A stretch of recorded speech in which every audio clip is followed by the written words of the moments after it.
China uses electric multicopters to feed pandas. This is neither a joke nor science fiction.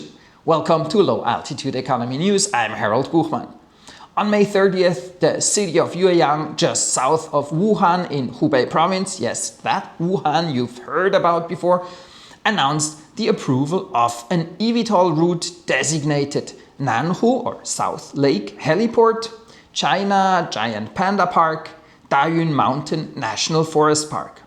The route starts near the city center, good for tourism, goes to the panda breeding station across the lake, and flies to a nearby mountain where large quantities of bamboo can be harvested that is used obviously to feed the pandas.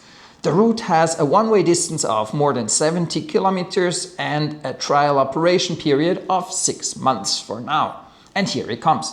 It will use the Autoflight V2000CG cargo carrying eVTOL aircraft and is China's first regular verification route for an eVTOL operations within fully controlled airspace. The route is scheduled to launch in early June, meaning within days or weeks from now. Now, why do they first use this cargo version? Well, first of all, the Autoflight V2000 series has not yet been approved for passenger traffic. More about that in a second. And then second, and equally important, the current strategy of China, as voiced by the NDRC last year, is to prioritize rural experiments over urban first, cargo over passenger first, and separate applications before integrated ones first.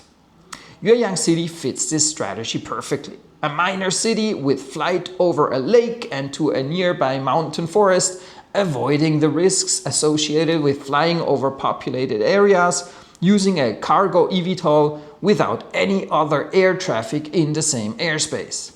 And with that, back to the actual eVTOL to be used, Autoflight V2000CG. Once again, Autoflight. The same supplier who also famously flies to offshore oil rigs to resupply them. The same Autoflight seemingly everywhere right now in Chinese media and social media. Their strategy of making a cargo version of a prototype they can later also use as a passenger carrying model is fully paying off. Experiments like these are getting some initial funds in, make investors confident, and have a great branding value. You, right now, hear me talk about Autoflight exactly because of that strategy. Autoflight famously focuses on fixed propeller, lift and cruise design, no moving parts, no tilt anything, small fixed wings, small forward propulsion propeller, and a large number of lift propellers. The adjective most commonly seen in English social media when video of their models appear is usually ugly. The design is indeed, let's say, functional. But to be honest, it is functional. They really maximize the main strength of distributed electric propulsion, DEP, which is low cost simplicity. If you have tilt rotors or flapping hinges, you basically build an electric helicopter, and the question is valid, why try go electric at all, as power density in batteries never reaches fuel power density, etc., etc.